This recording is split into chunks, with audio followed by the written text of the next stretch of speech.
Bien sûr. Il y aura toujours la question de savoir comment l'on définit la justice.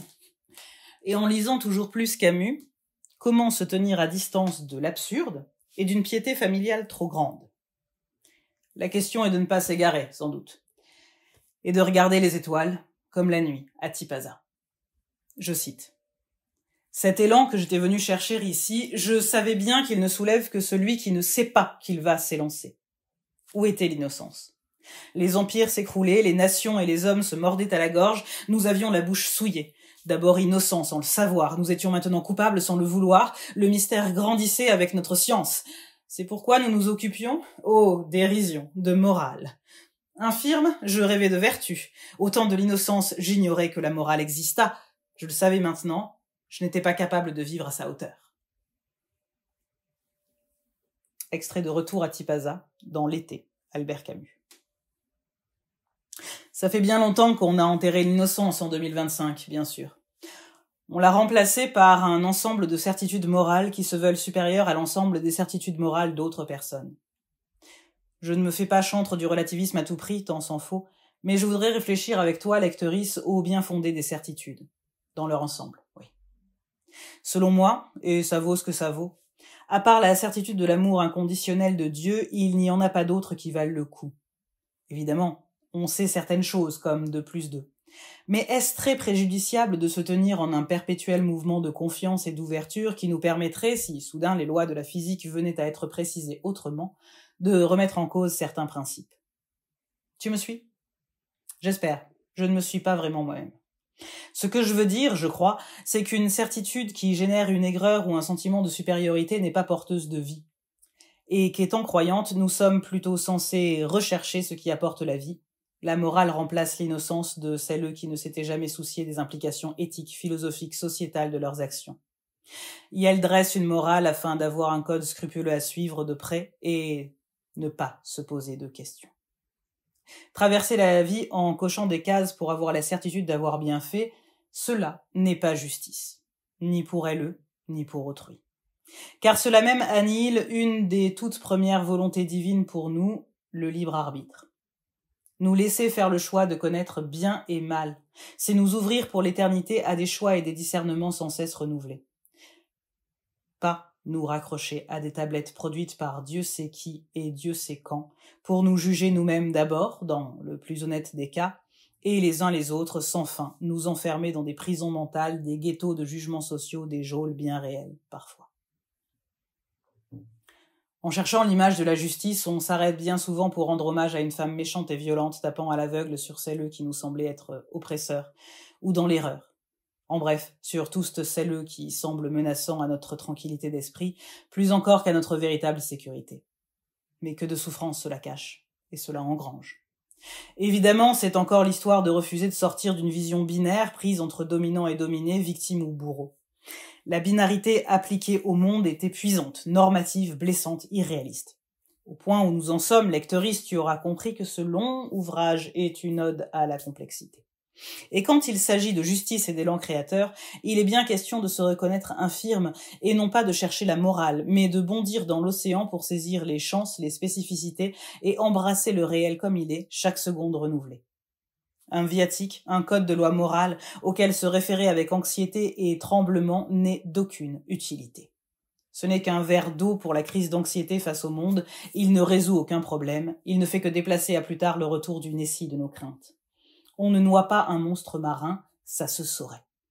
Tandis que l'enseignement philosophique et spirituel quel qu'il soit, oui, lectrice, encore mon relativisme, devrait tendre à libérer de tout cela, non pas le renforcer par des sentiments de culpabilité qui rend la hiérarchie, quelle qu'elle soit, capable de plus d'emprise sur nos cerveaux, nos esprits, nos âmes et même nos corps. Et s'enfuir d'un système sans réfléchir profondément à ce qui est blessant dans le précédent, c'est courir vers un autre, auquel on demandera d'user des mêmes techniques pour obtenir un résultat différent. Einstein définissait cela comme de la folie. Je n'irai pas jusque-là, mais je souligne que cette démarche n'est pas viable. Libérer de l'anxiété et de la culpabilité perpétuelle face au monde, face à soi-même, face à... Nous libérer de l'œil d'Abel, en somme, passe par la recherche de principes directeurs, pas d'un code à suivre.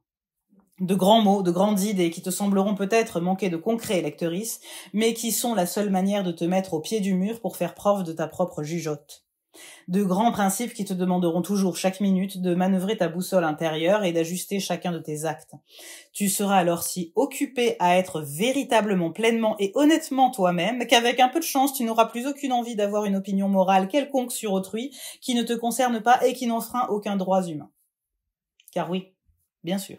Si nous devons exercer notre métier d'homme et avancer vers la justice et l'équité, il nous faut bien nous soucier de ce qui enfreint les droits humains.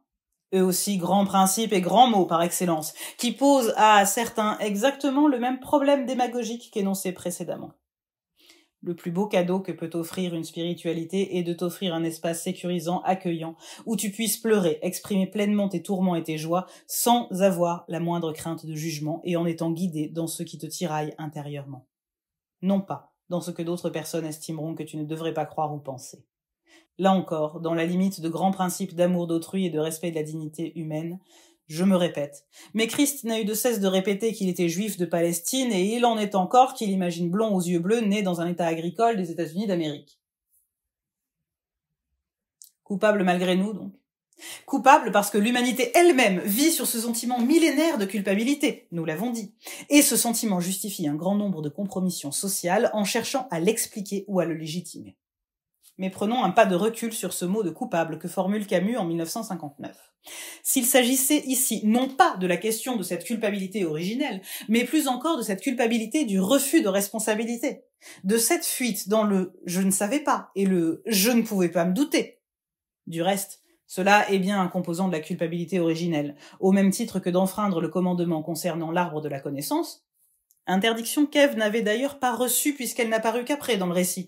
Elle ne la connaissait que par ouï-dire d'Adam et sous la raison que ses fruits étaient mortels.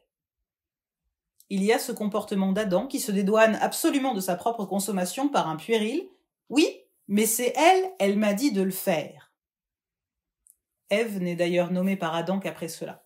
Jusqu'ici, elle n'était que la semblable, elle obtient un nom signifiant vivante, une injonction à ne plus suggérer d'idées à son époux, qui, quant à lui, hérite de toutes les peines du monde. Lectrice, toi comme moi, nous savons qu'il aurait pu dire non, puisqu'il avait, lui, conscience de cette prohibition, et qu'il ne le fit pas. La phase du mythe primordial en aurait été grandement changée, et nous ne serions pas ici pour en parler. Je te renvoie ici au chapitre 3 de la Genèse et à l'ouvrage Eve Isn't Evil de Julie Faith Parker. Mais regardons le mythe tel qu'il est. L'humanité se perd par refus de responsabilité face à ses actes, par refus d'exprimer simplement sa curiosité et son désir de savoir ce qu'est le discernement, l'ambiguïté de toute chose. Oh oui. Ce qu'on a fait de ce constat pour cultiver à loisir la nécessité d'obscurantisme. Mais Dieu se met-il dans une colère sans nom? Dieu maudit-il qui que ce soit? Non. Enfin, si, le serpent, mais c'est une autre histoire. Cela ressemble plutôt à un plan prévu de longue date, une éventualité qui, elle, avait déjà pressenti dans son infinie sagesse. En revanche, l'arbre de l'immortalité, lui, est strictement défendu. Défendu par un endroit caché, défendu par des anges armés, etc. Ce qu'il était réellement pertinent de garder hors d'atteinte de l'humanité, car il ne s'agissait en aucun cas de son destin, l'immortalité physique et matérielle, ne fut jamais à sa portée, pas même dans le jardin. Tu me suis, lectrice? Au premier jour du mythe originel, nous avons désiré comprendre et dans un même mouvement refuser ce que cela impliquait. Refuser que la connaissance soit à la fois bien et mal, refuser en somme que le progrès scientifique puisse également mener à la bombe.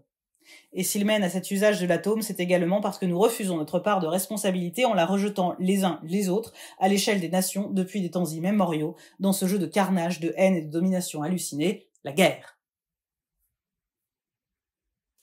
Pour revenir à nos moutons de Panurge et nos boucs émissaires, qui sont eux aussi deux figures du refus de responsabilité, tu auras noté. Tu es vraiment brillante, lectrice, je n'aurais jamais rêvé un lectrice plus adéquat.